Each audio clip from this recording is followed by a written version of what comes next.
Welcome back to the Algarve. Triumph sent me this email last week asking me to complete their 6-month satisfaction survey. Now, what with the winter and our other distractions like galloping inflation, sky-high fuel prices, wars and pandemics, I'd kind of forgotten that I'd had the bike for that long. So I thought I'd share my thoughts with you. Here's my customer experience after about 2,500 kilometers, 1,500 miles, with my 2022 Speed Twin. Now, I posted a handful of reviews of the bike when I got it back in September 2021, which I'll link to in the description, but I've deliberately not watched these again so as not to be biased in this video. If I fail to mention any of the pluses or minuses I referred to 6 months ago, then maybe they're not as important as I thought. First off, a couple of vital statistics. Fuel consumption. I've never reset the gauge since I got the bike, and as you can see, I've averaged exactly 5 litres per 100 kilometres. That's the way we talk about fuel consumption in continental Europe. This works out to 56.5 mpg UK, 47 mpg US, and 20 kilometres per litre. I think that's pretty good for a 1200cc engine that I do tend to ride quite hard. Second statistic, ground clearance. Bit of an odd thing to mention, you might think, but I know this is useful information in India, where many of my viewers are, because, so I've been told, speed humps there are particularly ferocious and require good ground clearance. To be honest, it's not really something we bother about here in Europe unless we're talking about off-road bikes, so I'm not exactly sure how you measure it, but for what it's worth, I measured about 17 centimetres, 6.7 inches from the floor to the frame in the centre of the bike. Note that this was without my 85 kilos, 180 pounds sitting on the bike, and I have non-standard YSS rear shocks on, and these are set to about 15 millimetres shorter than the factory shocks and therefore reduce ground clearance. Overall opinion of the bike, simply put, it's the best I've ever owned and matches the roads I use and my riding style to a T. Now, obviously, there are plenty of situations where this is not the best bike. Nipping to the shops, I use my scooter for that. Green laning, much less off-roading, for example. But for blasts on A or B roads for a couple of hours like this, I've yet to find another bike that gives me the acceleration, the comfort, the grip, stopping power, and the handling of the Speed Twin. Regular viewers will know that I do have a self-confessed tendency to tire of my bikes quite quickly and sell them after a few months. But in all honesty, the only other bike that would tempt me to part with the Speed Twin would be a Speed Twin RS or a Speed Twin Turbo with, say, 140 horsepower. In fact, if you stick around to the end of the video, I'll give you proof that I won't be selling this bike anytime soon. Okay, so you may have noticed I have modified the bike quite a bit. In fact, I posted a video entitled 40 mods in 15 minutes, which outlines everything I've done. But to be honest, there are only 2 minor mechanical mods that I've made to improve the bike. I swapped the adequate but cheap looking factory rear shocks out for some nice adjustable YSS models and put some sintered brake pads from EBC in the front for improved bite. Other than that and a few cosmetic changes, the bike is pretty much standard. So why is it so good, or rather why do I like it so much? Well, in a word, the torque. It's there, it's on tap all the time. It's like riding a big juicy steak compared to, say, the very fast but very peaky Street Triple RS I had 5 years ago. Up to speeds of around 130 kph, 80 miles an hour, it's got all the power I need. But by my own theory that states that if you ever use full throttle, then by definition you need more power, I wouldn't say no to another 40 horsepower, just to have that little extra boost when overtaking. I came in for a fair bit of criticism a few weeks ago when I dared to say that the new Honda NT1100 was dull. But I stand by that affirmation. I like meaty, sporty, exciting bikes that give me a thrill. And as this is my channel, I'll always tell it how I feel it. The Speed Twin is the right bike for me, the Honda NT is not. Any other niggles about the Triumph are very minor really. It's a bit heavy to push around, so 15 kilos less would be nice.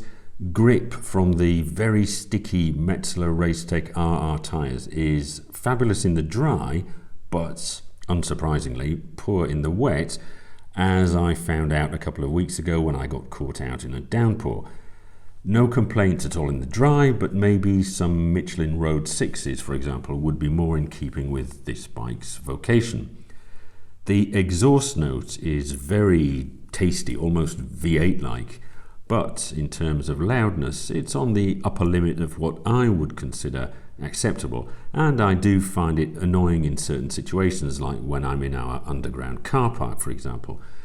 I don't really get why some owners want even more sound out of the exhaust and try out different aftermarket systems.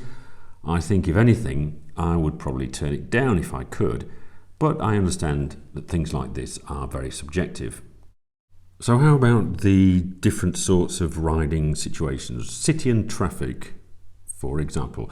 Well, I'm not the best person to advise on that, as there aren't really any cities in the Algarve, and traffic jams are pretty much unheard of.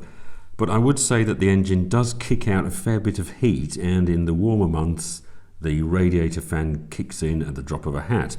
Slow down for a roundabout or a red light, like we just had, for example, when the ambient temperature is about 22 degrees centigrade, and the fan will have kicked in before you've come to a halt. Otherwise, the bike is pretty slender, and so could, I suppose, thread through stationary traffic as well as any other big bike. As I showed you in the recent review of my Honda ADV 350, the Speed Twin looks almost anorexic compared to the scooter.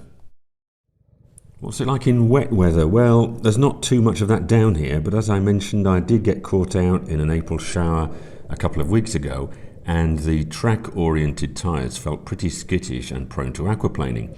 I've also noticed that the rear tyre is beginning to flatten off after only about 2,500 kilometres, so I'll probably be foregoing the sexiness of sporty semi-slicks in favour of safety and longevity and switching to some Michelin Road 6s.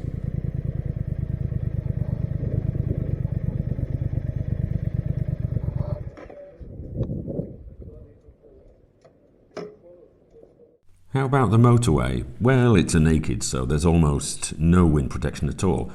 And to be honest, I rarely use the motorways down here. But just for you, in the name of good research, I took the bike out on the A2, which runs north-south between Lisbon and the Algarve. The Speed Twin has ample power, of course, but above about 120 kilometers per hour, 70 miles an hour, the wind blast does become wearing, and over 140 kilometers an hour, 90 miles an hour, you're basically having to grip pretty much everything that is grippable in an attempt to stay on. If I'm honest, it's not the most pleasurable of experiences, but at a pinch and for short distances, it's fine. Oh, well, many owners complain about the seat's firmness, but I can't say I've had any problems, at least for the first couple of hours of riding.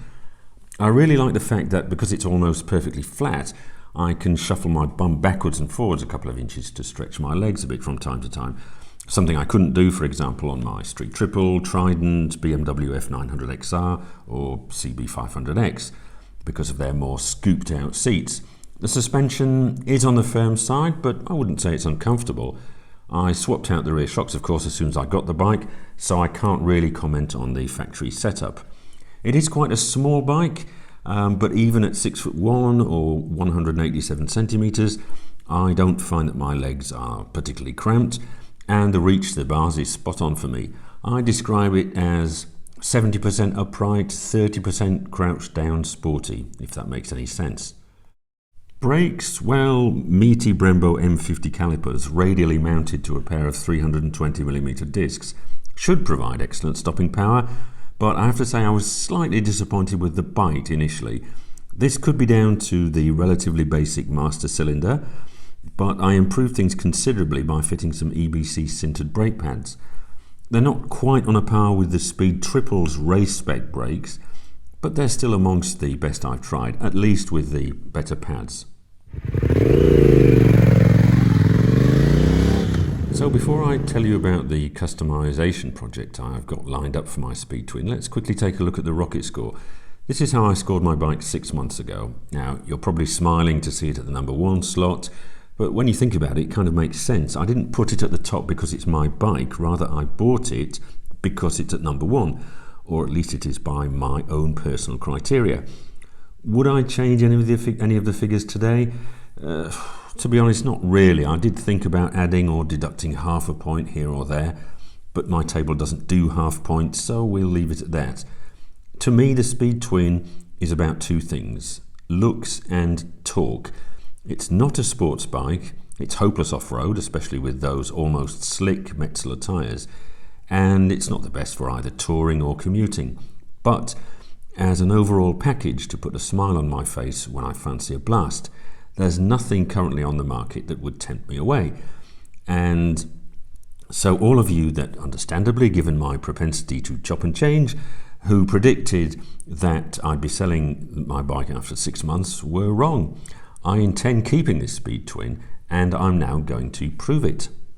I've never really been into the customization scene, generally preferring the factory look with all my bikes, but I think there is room for improvement on this Speed Twin. I think I can make it look even nicer. And so this very morning, I took the bike back to Triumph Algarve for some preparation work. Now, it's a considerably less ambitious makeover than the Missenden Flyer, for example, went for with his Royal Enfield Interceptor. As I have neither the funds nor the patience, I believe his bike was off the road for the best part of a year. No, this is going to be just a paint job. I've never really been a fan of this matte grey. It's a little bit boring, and covering that high-vis yellow stripe with some brushed aluminium vinyl was one of the first cosmetic changes I made to the bike. My original order was in fact for the gloss black bike, but supply issues last summer meant that I had to go with the matte grey. The work's going to take about 3 weeks, so please bear with me, and all will be hopefully revealed early next month. Oh, go on then. One clue to take away with you. Think BMW. As always, thanks for watching.